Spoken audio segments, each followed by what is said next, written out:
नमस्कार साथियों, Delhi IAS academy के दूसरे वीडियो में आपका फिर से स्वागत है। यूके ट्रिपल एससी को लेकर के विश्व इतिहास की जो ये श्रृंखला हमने बनाई है, आज उसका दूसरा वीडियो है। उस दूसरे वीडियो की शुरुआत करने से पहले ब्रिटिश राजवंश आज का टॉपिक होगा, लेकिन उसकी शुरुआत से पहले मेरी कोशिश है कि मैं आपको पिछली क्लास का एक छोटा सा रिवीजन करवा दूं। हमने पिछली क्लास में यूरोप में पुनर्जागरण पढ़ा था। तो यूरोप में पुनर्जागरण की जब हम बात कर रहे थे तो ये समझ रहे थे कि 15वीं शताब्दी में इस पुनर्जागरण की शुरुआत हुई थी और कुछ नई चीजें वहां निकल करके आई थी। यूरोप में जो अंधकार का युग था वो खत्म हो गया था, मानववाद की स्थापना हो गई थी और उदारवाद की शुरुआत हो गई थी। हमने पढ़ा था पिछले वीडियो में। तो उसको लेकर के उसमें टॉपिक दिया गया है कि वहाँ चित्रकारों, लेखकों और वैज्ञानिकों का क्या योगदान रहा, हमने समझा था। तो मैं एक रिवीजन के फॉर्म में आपको बता रहा हूं कि ये प्रमुख चित्रकार हैं और ये उनके प्रमुख चित्र हैं।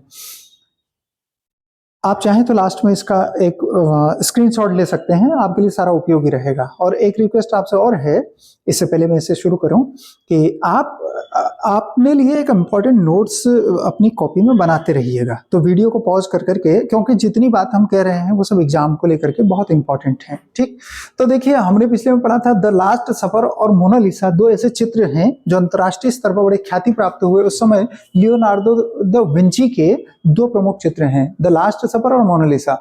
द लास्ट जजमेंट और द फॉल ऑफ मैन ये माइकल एंजेलो के चित्र हैं। और तीसरा ये मैडोना का चित्र बनाया था राफेल ने। तो तीन चित्रकार, Leonardo da Vinci, Michael Angelo और राफेल, इनके ये 5 चित्र ये ऐसे ही परीक्षा में आपसे पूछे जाएंगे। हो सकता है मिलाने के लिए पूछे जाएं और हो सकता है इनमें से कौन सा चित्र इन्होंने नहीं बनाया, ऐसा भी पूछा जाएगा। हमने ये जाना था कि ये चित्रकार जो 3 थे, इनसे पहले ही वहां कला की शुरुआत जियाटो ने की थी। तो जियाटो को चित्रकला का जनक माना जाता है पश्चिम में, और पुनर्जागरण युग को चित्रकला का स्वर्ण युग कहा जाता है। और अगला, ये प्रमुख पुस्तकें और इनके लेखक। एक पुस्तक पढ़ी थी हमने, डिवाइन कॉमेडी, जिसमें स्वर्ग की काल्पनिक यात्रा का वर्णन किया था दांते ने। और एक सालामंज हाउस जो रोजर बेकन की किताब है, और एक द प्रिंस मैकियावेली की किताब है। इनको आधुनिक राजनीति का पिता कहा जाता है मैकियावेली को। यूटोपिया थॉमस मोर की किताब है, और लेवाइथन थॉमस हॉब्स की। और एक प्रसिद्ध किताब जो आपने अपने स्कूली दिनों में पढ़ी होगी, रोमियो जूलियट, ये शेक्सपियर इसके लेखक हैं। तो इन किताबों के बारे में ये पूछ सकता है, क्योंकि पुनर्जागरण में इन पुस्तकों ने बहुत महत्वपूर्ण भूमिका निभाई थी। अच्छा, और एक तीसरी बात उसने कहा कि प्रमुख वैज्ञानिकों का योगदान। तो वैज्ञानिकों में जाएंगे तो प्रमुख आविष्कार जो उस समय हुए, उसमें देखें, एक हेलियोसेंट्रिक थ्योरी हमने पढ़ी। हेलियोसेंट्रिक मतलब जिसमें यह माना गया कि सूर्य केंद्र में है और पृथ्वी घूमती है। तो उसका वर्णन सबसे पहले पोलैंड के वैज्ञानिक कोपरनिकस ने किया था। तो कोपरनिकस हेलियोसेंट्रिक थ्योरी के लिए जाने जाते हैं। दूरबीन की खोज गैलीलियो ने की, और रक्त परिसंचरण सिद्धांत की खोज विलियम हार्वे ने की। गुरुत्वाकर्षण का नियम ये तो हम जानते हैं, न्यूटन ने इसे खोजा। ये महत्वपूर्ण तथ्य हैं। इसके अलावा कुछ इंपॉर्टेंट बात कि जियाटो को इसका चित्रकला का जनक कहा जाता है, पेट्रार्क को मानववाद हमने पढ़ा था का संस्थापक कहा जाता है, और जॉन लॉक को उदारवाद का संस्थापक कहा जाता है। ये 2 बातें, ठीक है, उदारवाद, मानववाद, ये जियाटो, ये पेट्रार्क, ये जॉन लॉक, ये सारी बातें हमने जान ली। और ये सब वो बातें हैं इसमें विश्व इतिहास में पुनर्जागरण को लेकर के। इसके अलावा कई अन्य तथ्य हैं, पर यूके ट्रिपल एससी में जिन बातों को प्रश्न बनाया जा सकता है, हमने उसकी चर्चा की। तो ये सारी बातें, इससे पहले कि हम आगे बढ़े, आप इसका एक स्क्रीनशॉट ले सकते हैं प्लीज।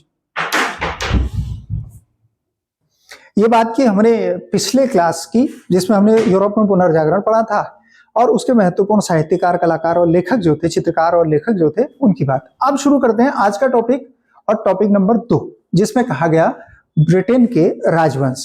तो ब्रिटेन के राजवंश में मुख्य रूप से उसने 4 शासकों के बारे में पूछा। पहला हेनरी अष्टम, दूसरा एलिजाबेथ, तीसरा जेम्स द्वितीय, और चौथा महारानी विक्टोरिया। केवल इन 4 शासकों के विषय में हमें पढ़ना है। इसके साथ जो ये सन मैंने लिखे हैं ये पूछे नहीं जाएंगे। हाँ, ये मोटा मोटा अनुमान रहना चाहिए कि जब हम ये समझ रहे हैं कि 15वीं शताब्दी में यूरोप में पुनर्जागरण हुआ, तो ये समझना होगा कि ये दौर कब का था, जब हेनरी अष्टम शासन में बैठे। इनको क्यों लिया गया सिलेबस में उसकी चर्चा भी करते हैं। लेकिन ये 1509 का समय था जब हेनरी अष्टम सत्ता में बैठे। हम समझ रहे थे पिछली क्लास में कि ये जो संघर्ष था ये धार्मिक अंधविश्वास के खिलाफ राजनीतिक सत्ता और जनता के अधिकार का, मानवाधिकार का, मनुष्य के अधिकार का संघर्ष था। तो धर्म के खिलाफ यानी चर्च के खिलाफ यूरोप में जो ये बगावत थी, ये सबसे पुरजोर तरीके से अगर किसी शासक ने लड़ी तो उसका नाम था हेनरी अष्टम। और ये समय था 1509 का जब ये गद्दी पर आसीन हुए। मूलतः मैंने ये बात कही थी पिछले टॉपिक में कि इटली की राजधानी रोम में जो कैथोलिक चर्च था, वहीं से चर्च के माध्यम से ईसाई धर्म को मानने वाले लोगों को रेगुलेट किया जा रहा था। तो ये रेगुलेशन राजा के माध्यम से नहीं बल्कि धर्म के माध्यम से चर्च के द्वारा किया जाता था। और राजा और राज्य का उद्देश्य था कि वो प्रजा का सबसे अच्छा हित कर सके। इस बात को समझने के लिए हमें समझना पड़ेगा हेनरी अष्टम का योगदान। लेकिन इन्होंने रोम जो सत्ता का और चर्च का केंद्र था उसे ब्रिटेन में विस्थापित कर दिया, ब्रिटेन में पहुंचा दिया। तो हेनरी अष्टम जब सत्ता में बैठे तो उस समय सबसे बड़ी चुनौती इनके पास थी कि जो कैथोलिक धर्म के माध्यम से ईसाइयों को रेगुलेट किया जा रहा था, ईसाइयों को अंधविश्वास के अंधेरे में घेरा जा रहा था, उन्हें इस बात के लिए जगाना कि उनकी सत्ता अलग है। और इन्होंने यही काम किया। और पहली बार जो कैथोलिक ईसाई धर्म था उसे छोड़कर इन्होंने अपने धर्म को एंग्लिकन ऐसा माना। एंग्लिकन मतलब था ऐसा धर्म जो है तो ईसाई, लेकिन वो रोम में जो कैथोलिक ईसाई चलता है वो नहीं, उससे अलग, मतलब डिफरेंट टाइप, जिसमें सबसे ऊपर चर्च नहीं होता बल्कि राजा सबसे ऊपर होता है, ऐसा धर्म। तो एंग्लिकन ईसाई ये बन गए। मैं बात कर रहा हूं हेनरी अष्टम की। हेनरी अष्टम ने एंग्लिकन ईसाई धर्म अपना करके इंग्लैंड को रोम के कैथोलिक चर्च से मुक्त कर दिया। ये इनकी सबसे बड़ी उपलब्धि थी। हालांकि व्यक्तिगत जीवन में तो ये माना जाता है कि इन्होंने 6 विवाह किए। इन्हीं की एक बेटी हुई एलिजाबेथ, जो बाद में इनके बाद शासिका बनी। इनका लेकिन राजनीति और मानववाद की स्थापना में, पुनर्जागरण को इंग्लैंड में स्थापित करने में बहुत बड़ा योगदान रहा। और उसमें सबसे बड़ा योगदान ये रहा कि इन्होंने चर्च से ऊपर राजा को स्थापित किया। और यही था वहां की जनता के अधिकारों को संरक्षित करना। जो हम पिछले चैप्टर में पढ़ रहे थे जॉन लॉक का नाम, और जॉन लॉक ने कहा कि मनुष्य को 3 प्राकृतिक अधिकार मिले हुए हैं, 3 प्राकृतिक अधिकार। और ये 3 प्राकृतिक अधिकार थे, ये पूछेगा नहीं। हालांकि जॉन लॉक को उदारवाद का जनक माना जाता है और इसीलिए माना जाता है कि इन्होंने कहा कि जो मनुष्य के रूप में पैदा हो गया है उसे 3 अधिकार जन्म से ही मिले हुए हैं, उसे किसी से लेने नहीं है, किसी राजा से, किसी चर्च से, किसी और व्यक्ति से नहीं लेने हैं। एक है जीवन का अधिकार, मतलब वो जिए, जब तक उसकी उम्र है तब तक वो जिंदा रहे, ये उसका अधिकार है। और दूसरा है संपत्ति का अधिकार, वो अपने लिए जो भी है संपत्ति इकट्ठा करे। और तीसरा है स्वतंत्रता का अधिकार। ये 3 अधिकार उसे मिले हुए हैं। स्वतंत्रता का अधिकार, ये 3 बातें। और इन 3 बातों को सबसे पहले अगर संरक्षण किसी ने दिया तो उस व्यक्ति का नाम है हेनरी अष्टम। इसका मतलब हर व्यक्ति अपने लिए संपत्ति इकट्ठा कर सकता है, उसे सब कुछ इकट्ठा करके चर्च को देने की आवश्यकता नहीं है। उसे आवश्यकता है अपने जीवन को बेहतर बनाने के लिए। और जीवन को बेहतर बनाने के इस काम में सबसे बड़ा योगदान दिया किसने? ये हेनरी अष्टम के एंग्लिकन ईसाई धर्म ने, क्योंकि इसने अब वो कैथोलिक अंधविश्वास परंपरा को छोड़ दिया जो इटली में चली आ रही थी। ठीक, तो सबसे बड़ा योगदान अगर आप नोट करना चाहें तो इस तरह से कर सकते हैं कि हेनरी अष्टम का जो शासनकाल शुरू हुआ वो 1509 में शुरू हुआ। और एक इंपॉर्टेंट बात और, एक तो ये कि इन्होंने एंग्लिकन धर्म को अपनाया, लेकिन इनका राजवंश यदि आपसे पूछा जाए तो ये ट्यूडर राजघराने के थे। ट्यूडर राजघराना। और मैंने कहा कि ये एलिजाबेथ इनकी ही बेटी हैं, तो ये एलिजाबेथ का भी धर्म जो वंश है वो ट्यूडर है। तो 2 हमें ट्यूडर वंश के शासक पढ़ने हैं, एक हेनरी अष्टम, दूसरा एलिजाबेथ। तो अब मैं ये कह रहा हूं कि जॉन लॉक की इस विचारधारा को कि मनुष्य को 3 प्राकृतिक अधिकार मिले हैं, इसको सत्ता में रह करके सबसे पहले नागरिकों को देने का काम इन्होंने किया। अच्छा, इसकी एक अच्छी बात यह हुई कि इंग्लैंड में औद्योगिक क्रांति शुरू हुई, यानी मशीनों का युग शुरू हुआ। मतलब इससे पहले ऐसा होता था, जब रोमन कैथोलिक धर्म को हम मानते थे तो वहां चर्च की मान्यता यह थी कि हर व्यक्ति को अपनी आय का 1/4% चर्च के नाम कर देना चाहिए। क्यों कर देना चाहिए? क्योंकि जब वो कोई संपत्ति कमाता है, आय करता है, परिश्रम करता है, तो उससे बहुत सारे पाप हो जाते हैं और उन पापों से मुक्ति केवल चर्च दिला सकता है। इसलिए कैथोलिक ईसाई धर्म को मानने वाले लोग बड़े आलसी हो गए थे, क्योंकि उन्हें पता था जितना ज्यादा श्रम करेंगे उतना ज्यादा चर्च को दान करना पड़ेगा। तो उस चर्च को दान न करना पड़े इसलिए वो कम से कम श्रम करते थे। अब जब एंग्लिकन ईसाई धर्म की शुरुआत हो गई, जब हेनरी अष्टम ने ये नए धर्म की बात कही, जिसने कहा कि मैं कैथोलिक ईसाई धर्म को नहीं मानूंगा, मेरा यानी ब्रिटेन वालों का अपना एक अलग धर्म होगा, ईसाई होगा, मगर वो धर्म ऐसा होगा जिसमें चर्च नीचे और राजा की शक्ति उससे ऊपर होगी। तब वहां लोगों को पहली बार जो जॉन लॉक ने बात कही कि जीवन, संपत्ति और स्वतंत्रता, लोगों का जीवन अधिक सुरक्षित हुआ, लोगों को अधिक स्वतंत्रता मिली और लोगों को अधिक संपत्ति इकट्ठा करने का मौका मिला, तो लोग संपन्न हुए। लेकिन उस संपन्नता के पीछे सबसे बड़ी कहानी थी मशीन की। लोगों ने अपने काम मशीनों से करने शुरू किए और उसी मशीन के युग को कहते हैं औद्योगिक युग। तो उद्योगों की शुरुआत ब्रिटेन से हुई और ये प्रश्न हमारे यहाँ पूछा हुआ है कि औद्योगिक क्रांति की शुरुआत कहाँ से हुई, किस देश से हुई? तो उसके पीछे की कहानी ये, जो औद्योगिक क्रांति शुरू हुई वो हुई इंग्लैंड से। तो ये आपके एग्जाम में पूछा हुआ प्रश्न है, बार बार पूछा जाता है, आगे भी पूछा जाएगा। कहां से शुरू हुई? इंग्लैंड से। बेसिकली ये 1500 कुछ के बाद शुरू हुई, इसलिए हम कहते हैं कि इंग्लैंड में 16वीं शताब्दी में औद्योगिक क्रांति की शुरुआत हुई। ऐसे ये डायरेक्ट पूछा हुआ क्वेश्चन है, यूके SSC का फोकस्ड एरिया है। और इनकी सबसे बड़ी उपलब्धि यही थी। क्या?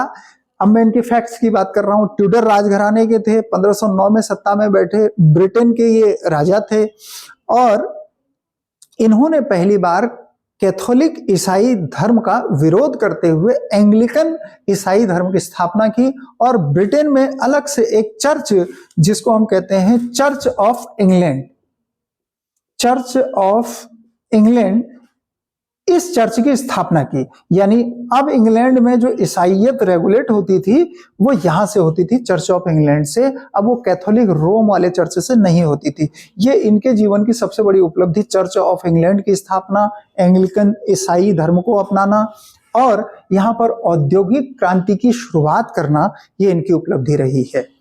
तो इनसे केवल इतना ही इंपॉर्टेंट है। आगे हम पढ़ते हैं एलिजाबेथ। अब बात करते हैं ब्रिटिश राजवंश में से जो दूसरी शासिका एलिजाबेथ दी हुई है, यानी हेनरी अष्टम की बेटी, जो 1559 में 1559 में वहां की गद्दी पर बैठी।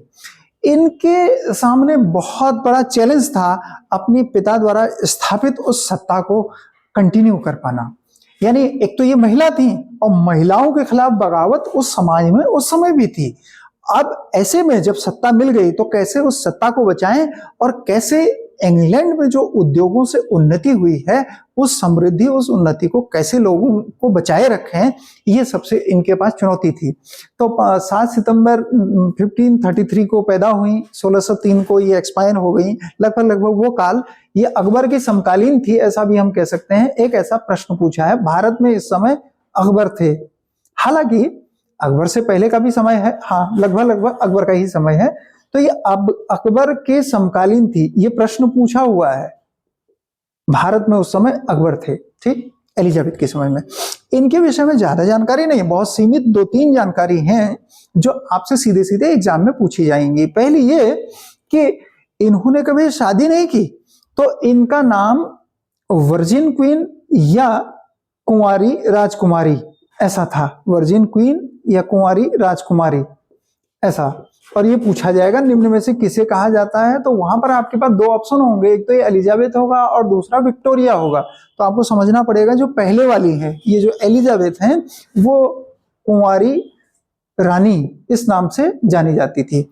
लेकिन ये कुंवारी रानी थी इसलिए ही महत्वपूर्ण नहीं है, बल्कि इन्होंने जो इनके पिता से इनको विरासत में मिली थी, इंग्लैंड वालों ने अलग चर्च की स्थापना करके अपनी सत्ता को जिस तरह से निर्मित किया था उस बात को आगे बढ़ाना, और इन्होंने भी कैथोलिक ईसाई धर्म को नहीं माना।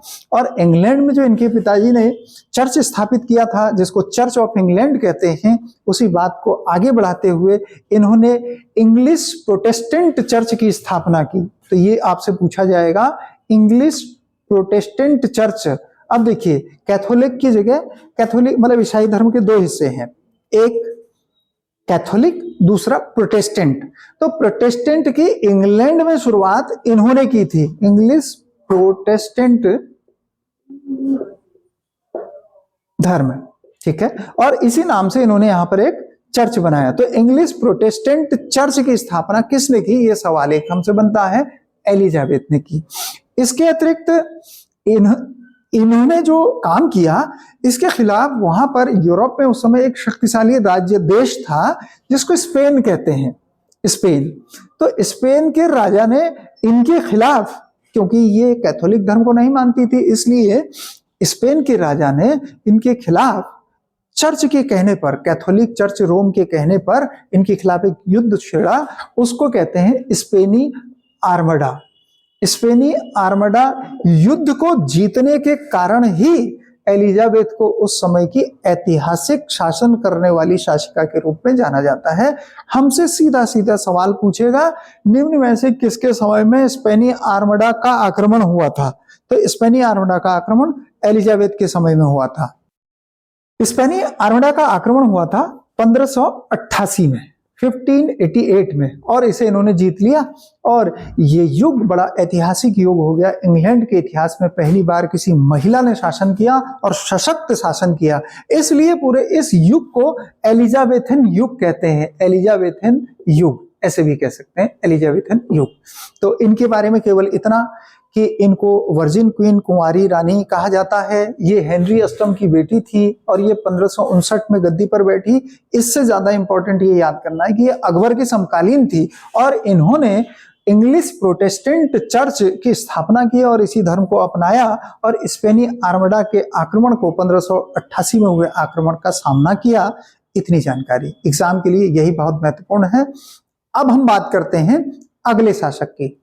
अगले शासक हैं जेम्स द्वितीय। जेम्स द्वितीय 1685 में ब्रिटेन की गद्दी पर बैठे और इनके शासन को विलासिता का और राजा की तानाशाही के युग के रूप में जाना जाता है। इनका स्वभाव लगभग वैसा था जैसा आप दिल्ली सल्तनत में मोहम्मद शाह रंगीला का स्वभाव जानते हैं। मतलब इनको राजकाज से ज्यादा लेना देना नहीं था, ज्यादा लेना देना अपने भोग विलास से था। तो इस कारण इस समय का दौर इंग्लैंड की शासन काल में बहुत सुखद नहीं था जनता के लिए।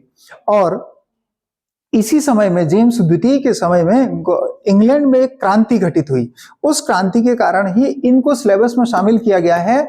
राजा की किन लापरवाहियों के कारण प्रजा को बगावत करनी पड़ती है या किसी देश में क्रांतियां कैसे पैदा होती हैं, शायद ये समझाना चाहते हैं हमें सिलेबस के माध्यम से। तो इन्होंने, जैसे हम पढ़ रहे थे कि इन्होंने कैथोलिक, रोम के कैथोलिक धर्म को मानने से इनकार कर दिया। इन दोनों ने, ये जो ट्यूडर राजवंश के थे, हालांकि ये पिता पुत्री थे, ट्यूडर राजवंश के थे, इन्होंने नहीं माना। लेकिन ये जेम्स द्वितीय जो हैं, इन्होंने दोबारा से उस कैथोलिक धर्म को माना और इनको जाना जाता है अंतिम कैथोलिक संप्रभु राजा। तो लास्ट कैथोलिक सोवरेंट किंग ऐसे कह सकते हैं, अंतिम कैथोलिक संप्रभु। एक तो यह है। तो निम्न में से कौन अंतिम कैथोलिक संप्रभु शासक रहा? और ये चार ऑप्शन होंगे। शासक ये रहे, ठीक। और मैंने कहा भोग विलास से इनका संबंध था। तो इनके समय में इंग्लैंड में सन 1688 में 1688 में एक क्रांति हुई। क्रांति तो ऐसी नहीं थी कि उसमें बहुत मारकाट हुआ हो, बहुत खून खराबा हुआ हो, लेकिन लोगों ने बहुत बड़ा विद्रोह किया और उनको गद्दी से पटक दिया।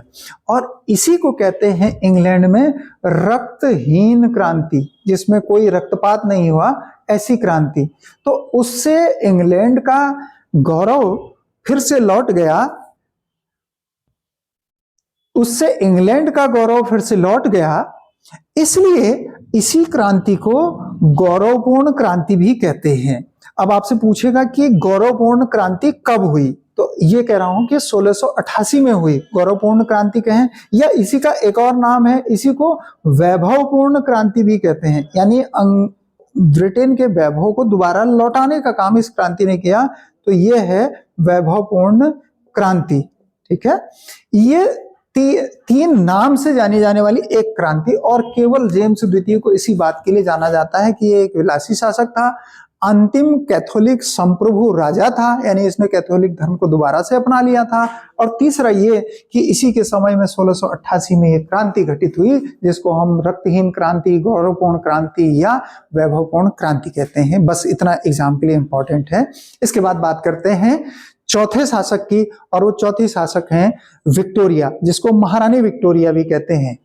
ब्रिटेन राजवंश के अंतिम शासिका के रूप में अब हमें पढ़ना है महारानी विक्टोरिया को।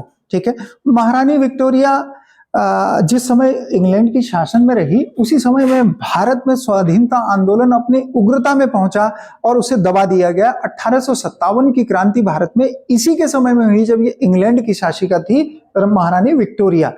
तो महारानी विक्टोरिया को भारत में ये जिस समय 1857 की घटना हुई, उसके बाद 1858 में माने अगले साल एक अधिनियम से भारत में ताज का शासन लागू हो गया, रूल ऑफ क्राउन लागू हो गया, यानी भारत की सत्ता वहां ब्रिटेन से चलने लगी। तब एक सवाल हमसे पूछा जाता है कि निम्न में से कौन ऐसा व्यक्ति है जिसके माध्यम से सबसे पहले ब्रिटेन से शासन चला, यानी ब्रिटेन से शासन चलाने वाला पहला शासक कौन था? तो ये विक्टोरिया थी। इससे पहले डायरेक्ट शासन चलता नहीं था वहां से, उससे पहले ईस्ट इंडिया कंपनी के माध्यम से चलता था। तो अब पहली बार रानी विक्टोरिया के समय में 1558 से भारत में रानी विक्टोरिया का शासन चला। और एक घटना और हुई, ये घटना हुई कि इनको 1876 में, ये याद रखिएगा, ये सन 1876 में भारत की महारानी घोषित कर दिया गया। भारत की महारानी। देखिए, यहां याद रखने की बात यह है कि ये रानी तो है ब्रिटेन की, पर इनको भारत की महारानी घोषित कर दिया गया। ठीक, तो इसलिए देखो, दो बातें मैंने आपको कही। 1858 में जब रूल ऑफ क्राउन यानी ताज का शासन शुरू हुआ, तब ये महारानी थी। जब ये 1876 का समय आया, 1876 में, जिस समय भारत में लिटन सत्ता में थे, उस समय इनको भारत की महारानी घोषित कर दिया गया। और उसके बाद इन्होंने 63 सालों तक राज किया और विश्व में सबसे अधिक समय तक शासन करने के लिए इनको जाना जाता है, जो मैंने यहाँ लिखा भी है, ये 63 वर्षों तक। आप चाहें तो इन छोटी छोटी चीजों को नोट भी कर सकते हैं, ये आपके बहुत काम आएंगे एग्जाम में। तो इस समय को विक्टोरियन एरा कहा जाता है, विक्टोरियन युग कहा जाता है। जैसे मैंने यहाँ कहा आपको एलिजाबेथन युग, ऐसे इसको कहते हैं विक्टोरियन एरा, विक्टोरिया का युग। इनके बेटे को एक रोग हो गया था जिसको कहते हैं हीमोफीलिया रोग, जिसमें रक्त का थक्का नहीं बनता है, हीमोफीलिया रोग। आपने सुना होगा हीमोफीलिया को रॉयल डिजीज भी कहते हैं। इसी कारण कहते हैं कि सबसे पहले इनके बेटे में ही वो देखा गया था, इसलिए उसको रॉयल डिजीज, मतलब बड़े लोगों को होने वाली डिजीज, ऐसा कहते हैं। ठीक, तो निम्न में से किस सम्राट या साम्राज्य या शासक का संबंध हीमोफीलिया रोग से है, ऐसा आपसे कहेगा तो हम कहेंगे ये विक्टोरिया से है। तो ब्रिटिश राजवंश में अगर सब कुछ याद करने वाला या एग्जाम में आने वाला है, तो वो इतना ही है जितना हमने डिस्कस किया। जो हमने किया उसको आप रोक रोक करके छोटा सा उसका नोट्स बना सकते हैं, एग्जाम में आपके बहुत काम आएगा। आप लोगों ने पिछले वीडियो में हमें बहुत सपोर्ट किया, बहुत लोगों तक पहुंचाया, और अगर आप ज़्यादा से ज़्यादा अपने साथियों, अपने हितैषियों तक ये बात पहुंचाते हैं, तो हमारा ये प्रयास सफल होगा, जो हम चाहते हैं कि अधिक से अधिक लोग यूपीएसएससी के एग्जाम्स में सफलता हासिल करें। साथियों, बहुत बहुत धन्यवाद। इसी तरह सहयोग बनाए रखिएगा, सब्सक्राइब कर दीजिए चैनल, और हम मिलते हैं अगले वीडियो में। Thank you.